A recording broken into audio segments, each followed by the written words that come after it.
everywhere nowadays I see people are always talking about gold. So here is my take. Gold is at an all-time high. Okay? They tell you gold is the ultimate safe haven with inflation running wild and all this uncertainty swirling around. And, well, people are practically shouting at you that you need to own some. They say it's the only way to protect yourself, to protect your family's future. They're calling it the only sure thing in a world that feels anything but secure. And you know what? A lot of folks are listening. Billions of dollars pouring into it. People are scared, you see, and when people get scared, they start looking for an anchor. And that's exactly where we are now. But listen, I'm here to tell you something today. I mean, the conversation everyone's having about gold, it's the wrong conversation. It's completely backward. Say, most folks believe the story of gold in the coming years, will be about whether the price goes up or down. They think it's all about charts and inflation hedges and timing the market. But the real event, the seismic shift that's about to shake everything, well, it has almost nothing to do with price. What's coming is something far more fundamental, far more powerful, and it's a story that almost nobody is paying attention to. Now, by the end of our time together here, I promise I'll lay out exactly what that event is. More importantly, I'll show you what it means for your money and what you should be doing about it right now. This is a secret that's been hiding in plain sight for decades. But before we get there, before I show you what's really happening, let me tell you about something else that's been keeping me up at night. You see, every generation thinks their market is unique. Every decade, people say those three famous words, "This time is different." But here's the uncomfortable truth. What are we seeing right now? I haven't seen anything like it since Archenling Ba. Now, that doesn't mean it's identical. It's not. But it rhymes, you know. And that rhyme, that quiet similarity, hiding beneath all the noise, well, that's what worries me. Because when you start hearing echoes of Archenling Ba in a market everyone insists is stronger than ever, that's when experience tells you to stop, take a breath, and really look around. People keep asking me, Warren, should I sell everything? Is the crash coming? And I always tell them the same thing. Don't ask me when, ask me why. Because when you understand the why, the when takes care of itself. Stay with me here, because by the end of this talk, I'm going to show you exactly what the why looks like today. And it's not what you think. The gold story nobody's telling. Let's start at the beginning with gold. People have been fascinated with this yellow metal for thousands of years. It's in the Bible. It's in fairy tales. Kings and queens hoarded it. And for a very long time, it served a real purpose as money. It was durable, portable, divisible. It worked. But we need to be honest with ourselves about what gold fundamentally is as an investment today. This is the first piece of the puzzle you've got to understand. Let me give you a little thought experiment. Imagine we took all the gold in the world, everything that's ever been mined, all the jewelry, all the bars sitting in Fort Knox, and every other vault, every gold coin ever struck. If you melted it all down, you'd have a cube that's roughly Loser-Bod feet on each side. Think about that for a second. A cube, Loser-Bod TX, Loser-Bod Fort X, Loser-Bod Fort. It would fit comfortably inside a baseball infield. You could walk around it in under a minute. Now, at today's prices, let's say roughly, remember I say roughly for easy calculations. So, yeah, our Lincents announce that little cube would be worth somewhere around $600 trillion. Ling. That's a staggering amount of money, no doubt about it. But here's where it gets interesting. With that trillioner, Ling, what could you actually do? Well, for starters, you could buy all the cropland in the United States. Every single acre. You could also buy about Sir Lupex and Mobil, some of the most profitable companies on earth. And after buying all that, you'd still have about $1 trillion left over for, walking around money. So picture this in your mind. You've got two choices. Pile A, that's the cube of gold, or pile B, that's all the farmland in America, plus a group of major industrial companies, plus over $1 trillion in cash drain. Now let's do something interesting. Let's fast forward eBay years and see what we've got. I'm to pile A, the cube of gold. It'll still be there, exactly the same, maybe slightly larger if more gold has been mined. But your original cube, unchanged, it produces nothing, earns nothing, just sits there. You can polish it, admire it, stare at it. But a century from now, its value will depend entirely on what someone else is willing to pay. And now let's look at pile B. Over those same eBite years, all that farmland will have produced vast quantities of food, corn, wheat, soybeans, feeding millions of people and generating income year after year. And those industrial companies, they'll have created enormous value, employing people, producing energy and innovation, paying dividends, and most likely growing and worth many times over. Pile A produces nothing. Pile B is a living engine of productivity, a source of continuous growth.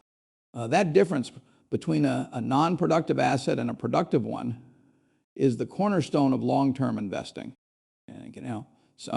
So why do people get drawn to the cube? One word, fear.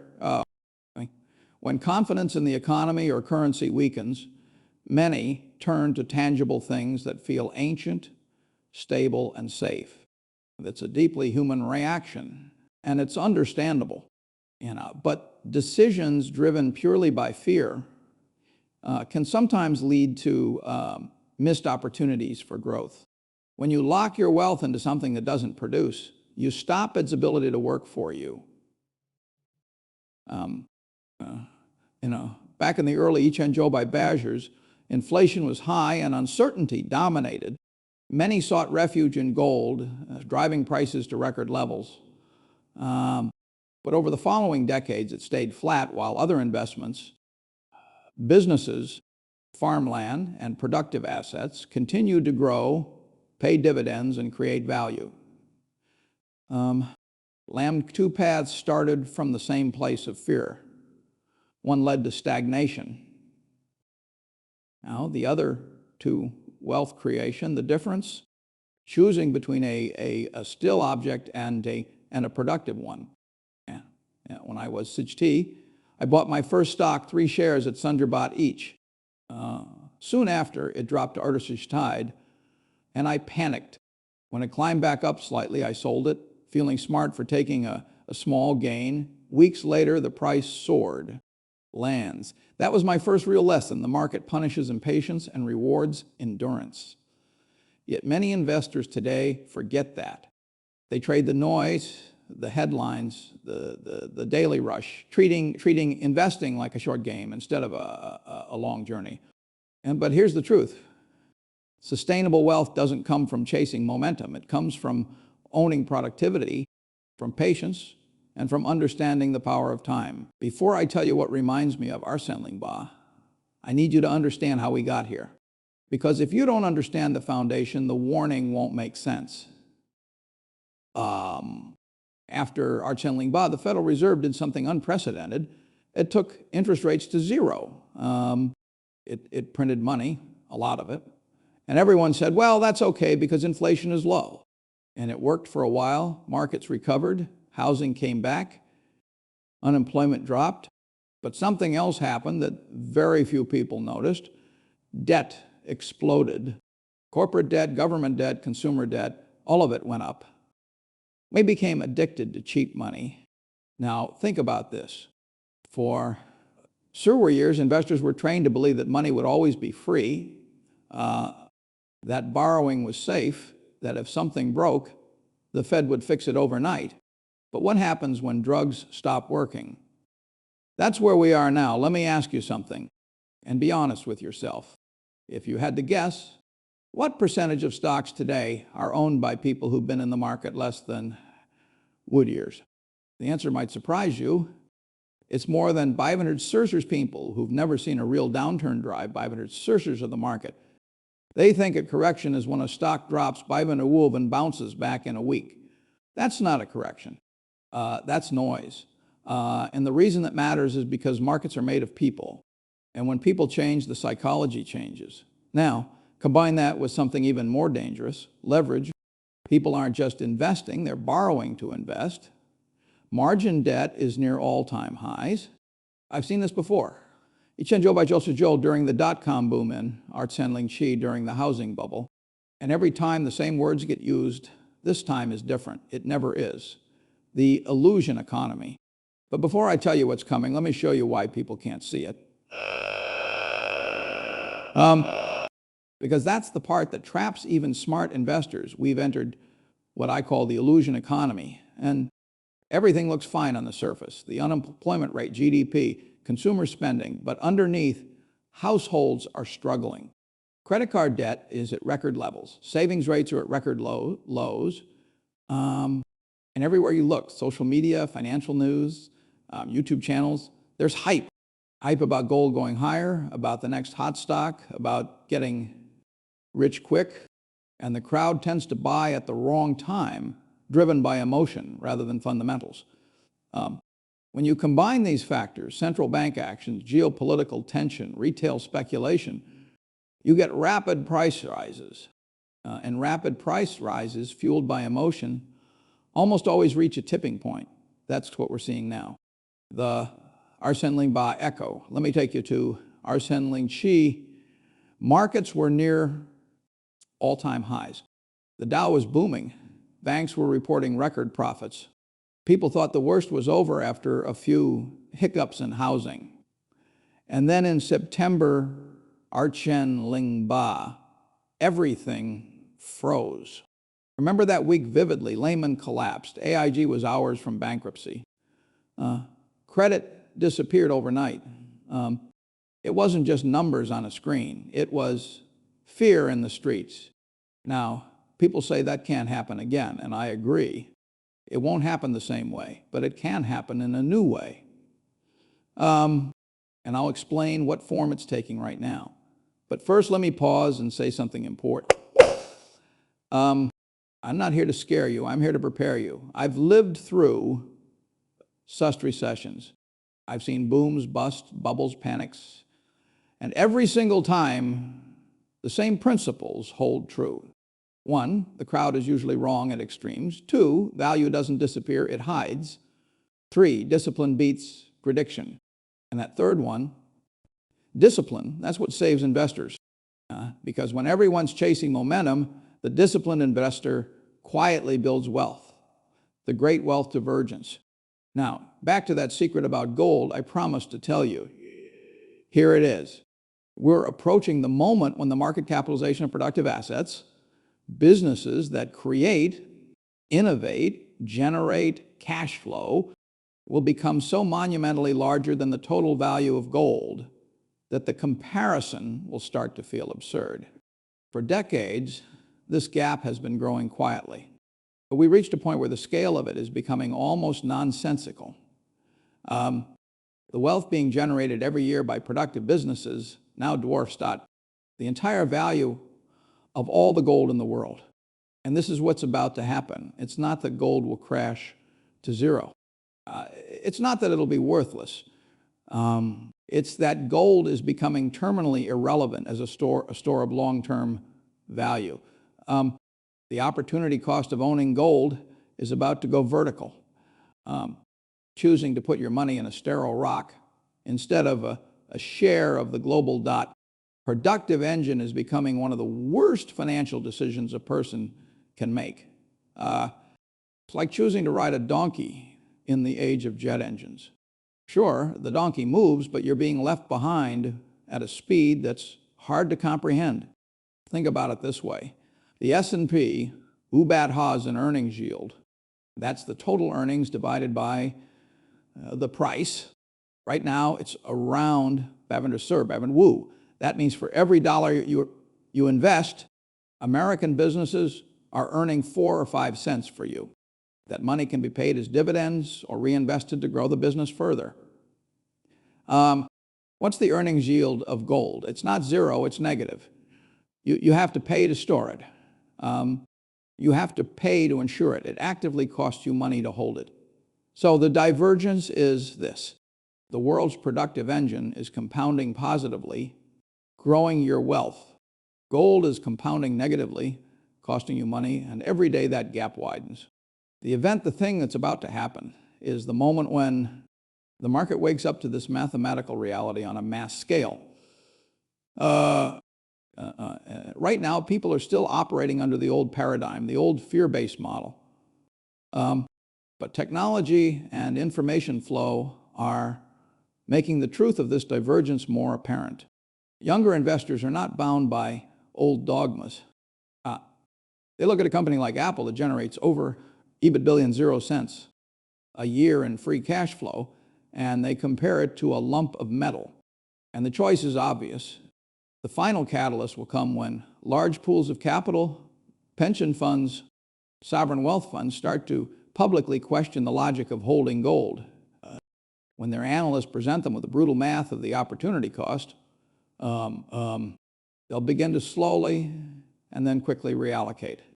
They'll trade their sterile asset for a productive one, and that will be the final nail. Not because it'll cause a price crash, but because it'll be the final recognition that gold has lost its place in the modern portfolio, the AI mania. Now, let me talk about something that's going to define the next decade of investing. Artificial intelligence. AI is the new dot. Everyone's chasing it. Everyone's afraid to miss out. But most AI companies will disappear, just like most internet startups. Dot didn't, Arsene. That doesn't mean the technology is worthless. It means the mania around it is the winners will be few but monumental. The losers will be many but loud. So when you look at AI, ask yourself, does this company make money from AI, or does it just talk about AI?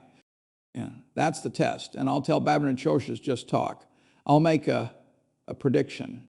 Years from now, the world will look back at this era, Arsene Arsacita, Arsene Arsawul, and realize it. And it wasn't the age of innovation. It was the age of exaggeration. Too much noise, too little substance. That's why patience is now a competitive advantage. If you can sit still while others chase, you'll win. If you can wait while others panic, you'll win bigger. Because wealth isn't built in bull markets. It's revealed in bear markets. The next downturn will expose who is speculating and who is investing. Make sure you're in the second group, the confidence trap. Now, let me tell you what makes this market different from Arsene Ba. Back then, it was leverage and housing. Today, it's confidence and speed. Confidence is what keeps economies running. Once people lose faith in currencies and institutions and each other, the system shakes, and now confidence is fragile, more fragile than it looks. We've also got what I call the silent liquidity trap. For the last decade, money flowed freely. Venture capital, private equity, crypto, meme stocks, cash poured into anything that looked like the future. But now the cash is tightening. It's not that there's no money there. It's that it's stuck sitting on short-term instruments waiting. Investors are afraid to commit long-term because they don't trust the signals anymore. You can feel it, a kind of hesitation in the market's heartbeat. And when liquidity hesitates, risk starts building in corners nobody's looking at. It's exactly what happened before the financial crisis. What history teaches us, let me share something personal. In Arsene Ba, I got thousands of emails from ordinary people, retirees, teachers, small business owners, terrified they'd lose everything. Some of them did temporarily, but the ones who stayed disciplined, those who held on to solid businesses, they recovered. They didn't just survive the crash, they came out stronger. That's the paradox of crisis. It rewards conviction. And conviction comes from understanding, not guessing. So what does that mean for you sitting here watching this today? It means stop outsourcing your thinking. Don't let social media or gurus or even me make your decisions. Use judgment. Build patience. If a stock needs constant excitement to stay up, it's not a business, it's a bet. And you can't build a life on bets. You build it on principles. The delusion of momentum. Right now we're in a cycle that's been stretched longer than any other in history. Stir years of low rates, easy money, and a belief that crashes are old-fashioned. That belief is dangerous because markets don't care what you believe. They care what's real, and reality always wins. Eventually, I've watched cycles like this before. In the late Chaucer's, people thought the internet changed all the rules. Earnings don't matter, they said. It's about eyeballs and clicks. Different words, same delusion. And delusion is the root of every bubble. When people stop asking what's it worth and start saying what's next, that's when I get cautious. And right now, too many people are asking what's next. Every dollar is a vote. Let me take you back to a simple truth. Every dollar you invest is a vote for the future you believe in. If you invest in hype, you're voting for chaos. If you invest in value, you're voting for endurance. So cast your votes carefully, and if you're not sure where to vote, start small, start slow, but start smart. What you can do today. Now, I said earlier I'd share what ordinary investors can do today to prepare.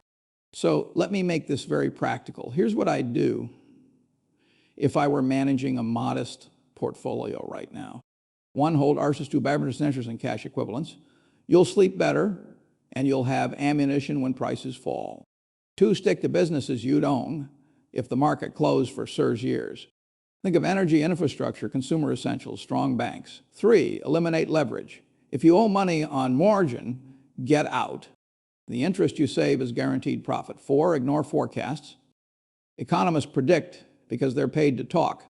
You invest because you're paid to wait. Preparation isn't about predicting the crash. It's about isolating yourself. That's what wealth really is. Insulation, not indulgence. It's not about having more toys. It's about having more time. And time is the one thing no market cycle can take from you unless you trade it away for noise. The 3-step plan. Now, everyone wants predictions. They want the magic date, the headline, the number that tells them when the music stops.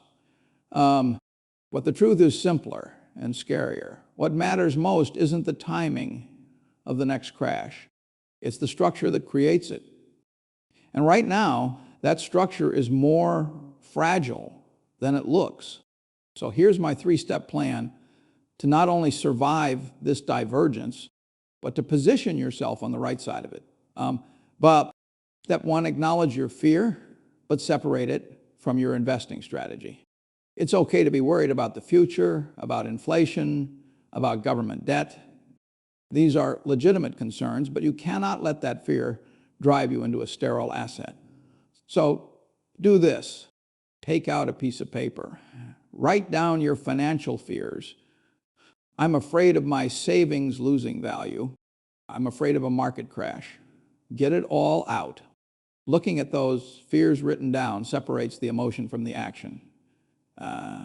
Because your goal isn't to find an asset that makes you feel less scared today. Your goal is to own assets that will build your wealth over the next Arthur years, regardless of the headlines. Step 2, buy the engine. Don't buy the anchor. The single best thing most people can do, and I've been saying this for years, and it's more true today than ever, is to consistently buy a low-cost S&P, WUBAT index fund. Let me break down why. When you do this, you're not betting on a single company. You're not trying to choose winners. You're buying a slice of the WUBAT largest, most productive, most innovative companies in America. You become a part owner of Apple, Microsoft, Johnson & Johnson, Coca-Cola. You own a piece of the farm, not the rock. You're harnessing the greatest wealth creation machine in human history. And you don't need a lot of money. You can start with orders, Ling a month, E-Byte Ling. The amount doesn't matter as much as the consistency. Step 3, automate it and ignore the noise. The biggest enemy of the individual investor isn't the market, it's themselves. They buy high when they're excited. They sell low when they're scared. So take yourself out of the equation. Set up an automatic investment every single month. Same amount into your index fund. Rain or shine. When the market's up, you'll buy fewer shares. When the market's down and everyone's panicking, that same dollar amount will buy more shares. You'll automatically be buying low. The simple strategy, dollar cost averaging into a broad index of productive American businesses, is the most reliable path to wealth for the vast majority of people.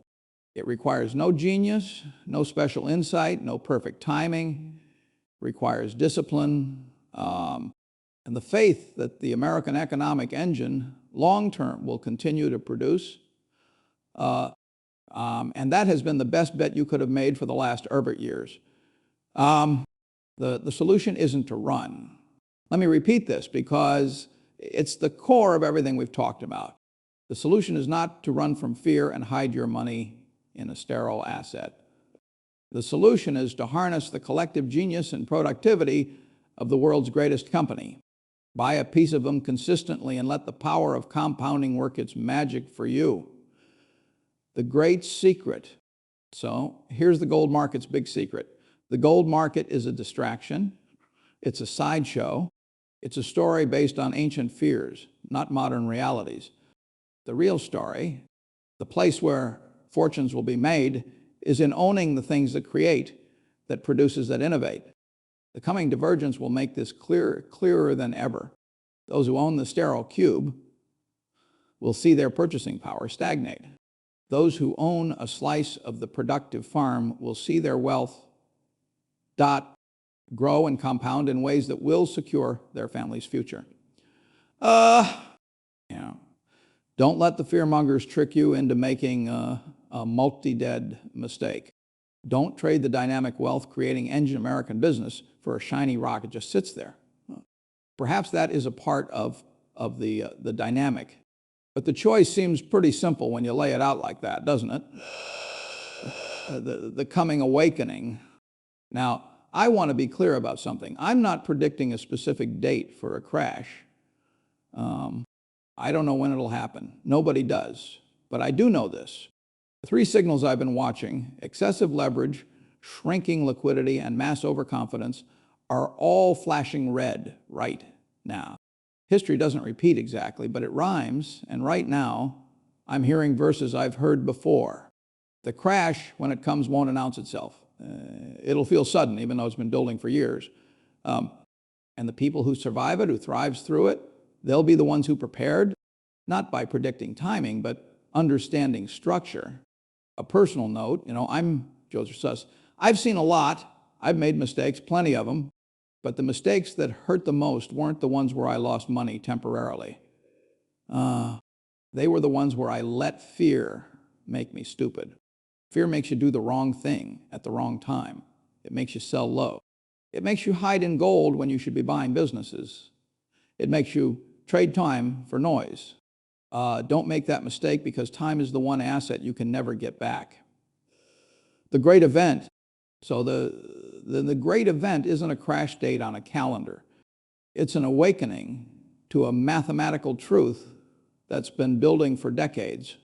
It's the realization that productive assets, businesses that create value, employ people, serve customers, are the only reliable path to long-term wealth. And for you watching this today, that awakening can start right now. You don't need to wait for the crash to prepare for it. You don't need to know the exact date to understand the structure. You don't need to be rich to start building wealth. You just need to understand one simple truth.